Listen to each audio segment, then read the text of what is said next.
শেখ হাসিনার পতন এবং তার পরের যে বাংলাদেশ, সেই বাংলাদেশকে নিয়ে আমরা উদ্বিগ্ন বটেই। এবং সেই বাংলাদেশে যে হারে সাধারণ মানুষের উপর নির্যাতন হয়েছে, সংখ্যালঘুদের উপর নির্যাতন হয়েছে, তার জন্যই আমরা বরাবর কণ্ঠ তুলেছি, আওয়াজ তুলেছি। এবং যার জেরে বাংলাদেশ বা বাংলাদেশের অত্যাচারী শাসক হিসেবে এই মুহূর্তে তকমা পাওয়া মোহাম্মদ ইউনূস বা অন্তর্বর্তীকালীন সরকার প্রধান, তিনি সমস্যার মুখে পড়েছেন। আজ এই বাংলাদেশের পোস্টমর্টেম হবে। এবং কি পোস্টমর্টেম?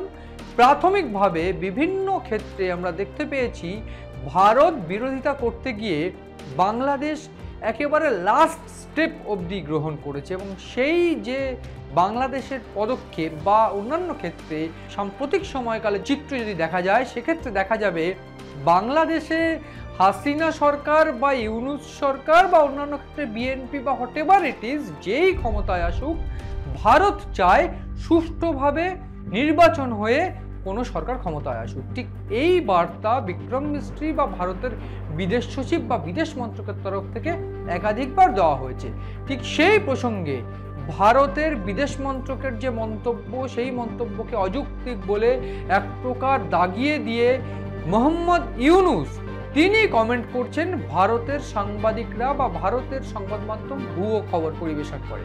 এ বার্তা একবার নয় একাধিকবার তিনি বলেছেন। তার পাশাপাশি তিনি মন্তব্য করেছেন যে হাসিনার আতিথ্যই বা হাসিনাকে গ্রহণযোগ্যতা, হাসিনার যে গ্রহণযোগ্যতা সেইটাই বেশি করে করবে ভারত, বা বলা ভালো এইটাই, একেবারে পক্ষান্তরে বলা ভালো যে ইউনূসের বক্তব্য, যদি কোনো জায়গায় ইউনূস বা বাংলাদেশের অন্য কোনো নেতা বা হাসিনার পক্ষ নেওয়ার প্রয়োজন পড়ে, সেক্ষেত্রে ভারত হাসিনার পক্ষই নেবে।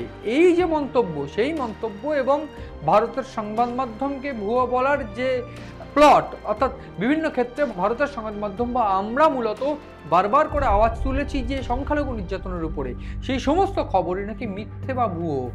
এর পাশাপাশি যে বিষয়টা নিয়ে আজকের এই আলোচনা, বা আমি যেটা শুরুতে বলছিলাম যে পোস্টমর্টেম হবে আজকে বাংলাদেশের এই অনুষ্ঠানে, সেইখানে আমি বলতে চাইবো যে বাংলাদেশে ইউনূসপন্থী বা ওয়াকারুজ্জামান সেনাপ্রধানপন্থীদের যে সংঘাত, সেই সংঘাতে পড়ে সাধারণ মানুষের কি সমস্যা এবং ঠিক সেই সমস্যার মুখে দাঁড়িয়ে বর্তমানে যে কন্ডিশন এসে দাঁড়িয়েছে, কোথাও গিয়ে ফের সেনা অভ্যুত্থানের পথে বাংলাদেশ। আমি এর আগেও একাধিকবার প্রশ্ন তুলেছিলাম বা সম্ভাবনার তত্ত্ব দেখিয়েছিলাম যে সেনাপ্রধান বা সেনা অভ্যুত্থান হতে পারে। ঠিক সেই জায়গায় আজকে এই বক্তব্য আমার একটাই কারণে, সেটা হচ্ছে প্রেক্ষাপট।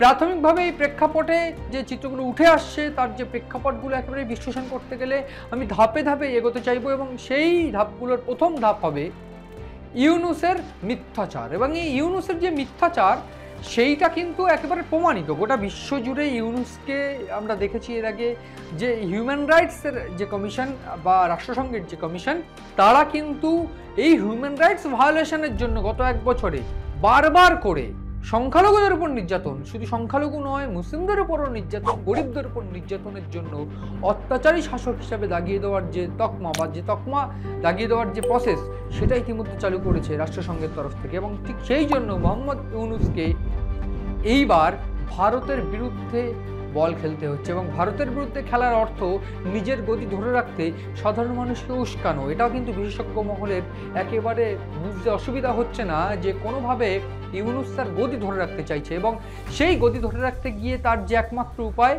সেইটা হলো ভারতের সঙ্গে শত্রুতা করা। কারণ চীনের সঙ্গে বন্ধুত্বতা করে ব্যবসা বাণিজ্য বা নিজেদের ইকোনমিক্যাল যে স্ট্রাকচার, সেটাকে উন্নত করার প্রসেস পুরো বন্ধ। কারণ আমরা জিওপলিটিক্যাল দিক থেকে ট্রাম্প বাংলাদেশ পাকিস্তানের যে সম্পর্ক দেখতে পেয়েছি, ঠিক সেই জায়গায় চীনের সঙ্গে যেহেতু আমেরিকার বিরুদ্ধতা, ঠিক সেই জন্য কিন্তু বাংলাদেশের উপর থেকে বা পাকিস্তানের উপর থেকে হাত চীন আগেই সরিয়ে নিয়েছে এবং সেই হাত ভারতের সঙ্গে তারা মিলিয়েছে। ফলে এই রাস্তা প্রায় বন্ধ। এবং অন্য রাস্তা যেটা ভারতের সঙ্গে শত্রুতা, এই শত্রুতা করতে গিয়ে ইউনূস যেটা করছে, যেটা পরিষ্কার হয়ে যাচ্ছে, ভারতের বিরুদ্ধে মিথ্যাচার। তিনি বলছেন ভারত কিন্তু এই হাসিনাকে গ্রহণ করতে বা হাসিনাকে আতিথেয়তা করতে একেবারে প্রস্তুত।